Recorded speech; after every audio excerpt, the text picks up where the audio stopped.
விட்டு பிரிவதில்லை. அயலான் கூட captain Miller clash ஆக போதுன்னு தெரிஞ்ச உடனே சரி ஃபேமிலி ஆடியன்ஸ் எப்படியும் அயலானுக்கு தான் கூட்டம் கூட்டமா போறாங்க. ஏன்னா படத்துல ஏலியன் இருக்கு, சிவகார்த்திகேயன் இருக்காரு. சோ ஒரு நல்ல காமெடி படமா இருக்கும்னு சொல்லி மெஜாரிட்டியான ஃபேமிலி ஆடியன்ஸ் அயலானுக்கு தான் ஃபர்ஸ்ட் ப்ரியாரிட்டி கொடுக்க போறாங்க அப்படின்னு நினைச்சேன். அதே மாதிரி கேப்டன் மில்லரும் ஒரு ராவான ஆக்ஷன் படம். டைரக்டர் வேற படத்துல ரத்த வெள்ளத்தை ஓட விட்டுருப்பாரு. வயலன்ஸ் வச்சு படம் எடுத்தாலே நெகட்டிவ் ரிவ்யூ கொடுப்பேன்னு சில ரிவ்யூவர் சுத்திக்கிட்டு இருக்காங்க. சோ எப்படியும் கேப்டன் மில்லருக்கு ஒரு நல்ல ஓப்பனிங் கிடைக்காது அப்படின்னு நினைச்சேன். ஆனா கேப்டன் மில்லர் ட்ரெய்லர் பார்த்த உடனே எனக்கு ஃபர்ஸ்ட் தோணுன விஷயம் 2024 தமிழ் சினிமா பண்ண போற மிகப்பெரிய சம்பவம் கேப்டன் மில்லர் தான். இந்த படத்தோட டைரக்டர் இதுக்கு முன்னாடி எடுத்த ராக்கி சாணிகாயுதம் 2 படமே ரத்தம் வயலன்ஸ்னு ஒரு ரூத்லெஸ்ஸான மூவியா இருந்தது. ஒரு குறிப்பிட்ட ஆடியன்ஸ்க்காக எடுத்த படம் மாதிரி தான் அந்த 2 படமும் எடுத்திருப்பாரு. கேப்டன் மில்லர் டீசர் பார்க்கும்போது ஏதோ ராக்கி அளவுக்கு தான் இந்த படமும் இருக்கும் போல அப்படிதான் நினைச்சேன். எல்லா ஆடியன்ஸ்க்கும் கனெக்ட் ஆகாது, அதே மாதிரி ஓவர் வயலன்ஸா இருக்கும்னு நினைச்சேன். ஆனா ட்ரெய்லர்ல அருண் மாதேஸ்வரனோட மேக்கிங் பார்த்தா இந்த படம் ஷுவரா வேற லெவல் சம்பவம் பண்ண போகுதுங்கிறது தெரியுது. எல்லா ஆடியன்ஸ்க்கும் கனெக்ட் ஆகிற மாதிரி தான் இந்த படத்தோட மேக்கிங் ஸ்டைலும் இருக்கு. லியோ மார்க் ஆண்டனி ட்ரெய்லருக்கு அப்புறம் தமிழ் சினிமாவோட பெஸ்ட் ட்ரெய்லர் கட்டுனா இந்த ட்ரெய்லர் கட்டுன்னு தான் சொல்லணும். 2 நிமிஷம் 55 செகண்ட் ட்ரெய்லர் இருக்கு, ஆல்மோஸ்ட் 3 நிமிஷம். பட் ட்ரெய்லர் போறதே தெரியல, திரும்ப திரும்ப போட்டு பார்க்கலாங்கிற மாதிரி தான் தோணுது. ஒவ்வொரு ஃப்ரேமும் பார்த்து செதுக்கி இருக்காரு டேரக்டர். ட்ரெய்லர் கட்டு ஒரு பக்கம் தெரிக்குதுன்னா இன்னொரு பக்கம் ஜிவி பிஜிஎம் அடிச்சு பறக்க விட்டுருக்காரு.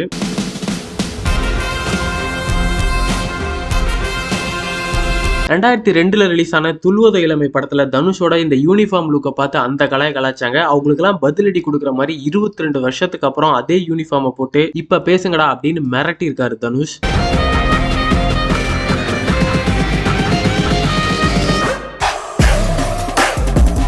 கேப்டன் மில்லருங்கிற தனுஷோட கேரக்டர் பத்தி ஒரே டைலாக்ல ட்ரெய்லரோட ஸ்டார்டிங்லேயே சொல்லியிருப்பாங்க. கெட்டவனை கொண்டிருக்க ஊருக்காரன் கண்ணுக்கு துரோகி யார் நீ அப்படின்னு சொல்லி தனுஷ் கிட்ட ஒரு கொஸ்டின் கேட்பாங்க. அதுக்கு அவர் கொடுக்குற ரீப்ளேலேயே அவர் எவ்வளவு பெரிய சம்பவக்காரர்னு தெரியுது. உண்மையிலே நீ யாரு? நீ யாரு, உனக்கு என்ன வேணுங்கிறத பொறுத்து நான் யாருங்கிறது மாறும். படத்தோட ஸ்டோரி எதை வச்சு இருக்கும்னு ட்ரெய்லர்லேயே ஒரு சின்ன ஹிண்ட் கொடுத்துருக்காங்க. பிரிட்டிஷ் நம்மள ரூல் பண்ணிட்டு இருந்த பீரியட்ல இந்த கதைக்களம் இருக்கு. பட் இது ரியல் ஸ்டோரிலாம் இல்ல, ஒரு ஃபிக்ஷனல் ஸ்டோரி தான். அங்க ஒரு சின்ன கிராமத்துல இருக்கிற கோவிலை பிரிட்டிஷ் எடுத்துக்க பாக்குறாங்க. அந்த கோவில ஏதோ ஒரு பெரிய பொக்கிஷம் இருக்கும் போல, இல்ல வேல்யூபிளா ஏதாவது ஒன்று இருக்கலாம்.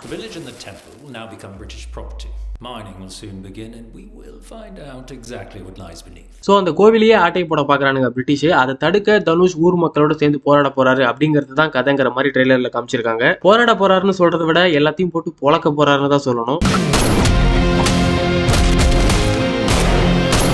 ட்ரெய்லர் பார்க்கும்போதே தெரியுது படத்துல வர எந்த கேரக்டர்ஸும் சும்மா ஏனோ தானோன்னு சூஸ் பண்ணல, எல்லாத்துக்குமே படத்துல ஈக்குவல் இம்பார்ட்டன்ஸ் இருக்குங்கிறது. சிவராஜ்குமார், பிரியங்கா மோகன், அதித்தி பாலன், சந்தீப் கிஷான் எல்லா கேரக்டர்ஸுமே கதைக்கு ரொம்ப முக்கியமான கேரக்டர்ஸ் மாதிரி தெரியுது. அவங்க லுக்ஸ் அண்ட் ரியாக்ஷன்ஸ் பார்க்கும்போதே நிறைய துரோகம், ரிவெஞ்சுன்னு படத்தையே ஃபுல்லா கேரி பண்ணிட்டு போற சப்போர்ட்டிவ் கேரக்டர்ஸா இருப்பாங்க போல. அப்புறம் இந்த அனிமல் படத்தோட டைரக்டர் சந்தீப் ரெட்டி வாங்க படம் ரிலீஸ்க்கு முன்னாடி ஒரு விஷயம் சொல்லியிருந்தாரு. உண்மையான வயலன்ஸ்னா என்னன்னு அனிமல்ல காட்டுறேன் அப்படின்னு சொல்லியிருந்தாரு. ஆனா படத்துல அப்படிலாம் ஒண்ணுமே இருக்காது. தேவையில்லாத இடத்துல எல்லாம் வயலன்ஸை போட்டு திணிச்சு வச்சிருந்திருப்பாரு. ஆனா உண்மையிலேயே மோஸ்ட் வயலன்ஸ் ஹேண்ட்லிங் டைரக்டர்னா Captain Miller director Arun Matheswaran தான். அவரோட முந்தைய படங்கள் ராக்கி சாணிகாயுதம் பார்த்திருந்தாலே தெரியும். ரத்தம், கொலை, ரிவெஞ்ச்னு பாதி கண்ணை மூடிட்டு தான் நம்ம படமே பார்க்கணும். அவ்வளவு ப்ரூட்டலா எடுத்து வச்சிருப்பாரு. இதுல ஒரு காமெடி என்னன்னா, ரீசெண்டா லோகேஷ் மேலாம் கேஸ் போட்டிருக்காங்க. படத்துல ட்ரக்ஸ் யூஸ் பண்ணிருக்காரு, ஓவர் வயலன்ஸை காட்டுறாரு அப்படின்னு. ஆனா தலைவன் அருண் அதெல்லாம் கண்டுக்கவே இல்லை. ட்ரெய்லர்ல அவரோட பேரை எங்க பிளேஸ் பண்ணிருக்காருன்னு பாருங்களேன்.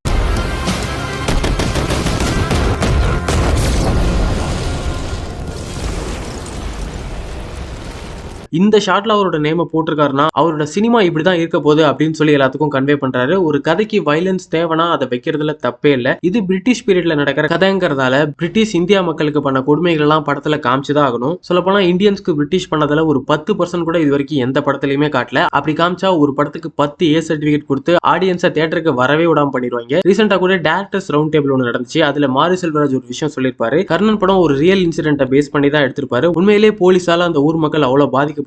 அததான் கர்ணன் படத்துல மாரி செல்வராஜ் காமிச்சிருப்பாரு. ஆனா அந்த படம் பார்த்துட்டு ஊர் மக்கள் எல்லாரும் மாரி செல்வராஜை திட்டினதா சொல்லியிருப்பாரு. எங்களுக்கு நடந்த கொடுமைகளை ஏன் நீங்க முழுசா காட்டல, இவ்வளவுதான் எங்களுக்கு நடந்துச்சா, உங்களால இவ்வளவுதான் படத்துல காட்ட முடிஞ்சதா அப்படின்னு சொல்லி மாரியை திட்டிருந்ததா சொல்லியிருப்பாரு. படத்தோட சென்சாருக்காகவும் சில பூமர் ஆடியன்ஸ்க்காகவும் நிறைய சீன்ஸ் அவரால் படத்துல காட்ட முடியல. ஆனா அந்த மக்களுக்கு அவங்க கஷ்டத்தை ஒரு படம் மூலியமா எல்லாத்துக்கும் சொல்லணும் அப்படின்னு அவங்க நினைக்கிறாங்க. கர்ணன் படத்துல எங்களுக்கு நடந்த அநீதியில 10% கூட மாரி செல்வராஜ் காட்டல, அவர் சினிமாவை எடுத்துட்டாருன்னு எல்லாம் பேசியிருப்பாங்க. எல்லாத்துக்கும் அந்த ஆதங்கம் இருக்கும். ஸோ நம்ம லைஃப்ல வயலன்ஸ் ட்ரக்ஸ்லாம் இல்லை, நம்ம அதுல பாதிக்கப்படலை அப்படிங்கிறதுக்காக பாதிக்கப்பட்ட மக்களுக்கு எடுக்கிற படத்துல வயலன்ஸ் இருக்கக்கூடாது அப்படின்னு நினைக்கிறதுலாம் மிகப்பெரிய முட்டாள்தனம். நம்ம ஊர்ல மட்டும்தான் நிஜத்துல நடக்கிற கிரைம் எல்லாம் விட்டுட்டு படத்துல வர்ற கிரைம் சீன்ஸ் ட்ரக் சீன்ஸ் எல்லாம் பார்த்துட்டு உடனே ஜான் சீனாவா மாதிரி அநியாயத்தை தட்டி கிளம்பிடுறாங்க. லோகேஷ் வெற்றிமாறன்லாம் வந்ததுக்கு அப்புறம் தான் தமிழ் சினிமா மசாலா கதைகள் விட்டு கொஞ்சம் கொஞ்சமா வெளியே வந்துகிட்டு இருக்கு. அவங்க மேலேயும் கேஸ் மேல கேஸ் போட்டு அவங்களையும் கடைசியா மசாலா படம் எடுக்க வச்சிருவாங்க போல.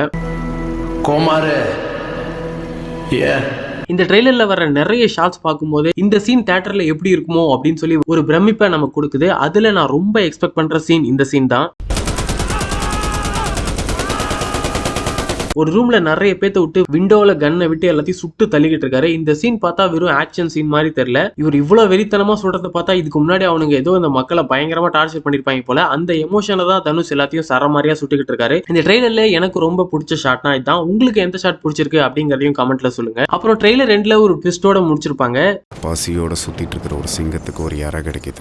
இதுல இறைன்னு பிரிட்டிஷ் ஆளுங்களை மென்ஷன் பண்றாங்க. பசியோட சுத்துற சிங்கம்னு தனுஷை மென்ஷன் பண்றாங்க.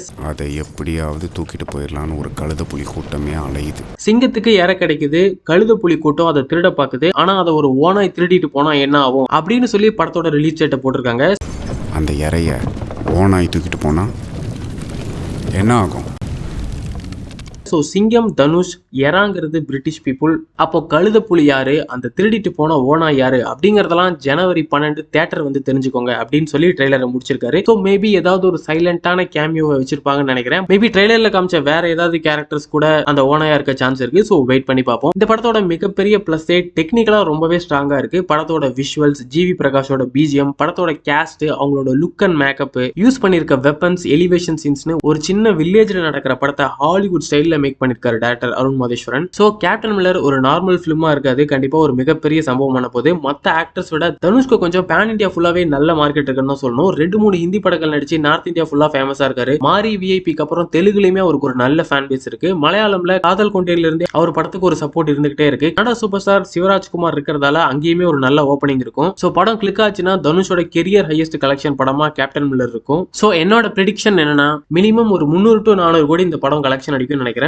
போன வருஷம் ஜெயிலர், லியோன்னு 2 500 கோடி கலெக்ஷன் அடிச்சிருந்தோம். இந்த வருஷம் அதை விட நிறைய கல்லா கட்ட போது ஒரு 10 தமிழ் படங்கள் 500 crores மேல கலெக்ஷன் பண்ற ரேஞ்சில இருக்கு. அது என்னென்ன படங்கள் அப்படிங்கறது தனியா ஒரு வீடியோல சொல்றேன். கலெக்ஷன் மட்டும் இல்ல, தனுஷ்க்கு நிறைய அவார்ட்ஸ் கூட கிடைக்க போகுது. ஏன்னா ட்ரெய்லர்லயே அவரோட பெர்ஃபார்மன்ஸ் எல்லாம் செமையா இருந்தது. முக்கியமா பிளாஷ்பேக் போர்ஷன்ல அவரோட ஆக்டிங் பயங்கரமா இருக்கும்னு நினைக்கிறேன். சோ தனுஷ்க்கு நிறைய அவார்ட்ஸ் கிடைக்கிறதுக்கும் சான்ஸ் இருக்கு.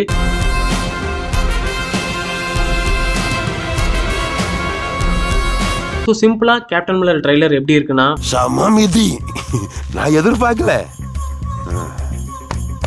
ட்ரெய்லர் பார்த்த உடனே எனக்கு தோணுன எக்ஸாக்ட் ரியாக்ஷன் இதுதான். உங்களுக்கு ட்ரெய்லர் பிடிச்சிருக்கா இல்லையா, படம் எந்த அளவுக்கு சம்பவம் பண்ணும், எவ்வளவு கலெக்ஷன் பண்ணும் நீங்க நினைக்கிறீங்க அப்படிங்கறதெல்லாம் கமெண்ட்ல சொல்லுங்க. இந்த வீடியோ பிடிச்சிருந்தா லைக் பண்ணி நம்ம சேனலை சப்ஸ்கிரைப் பண்ணிக்கோங்க.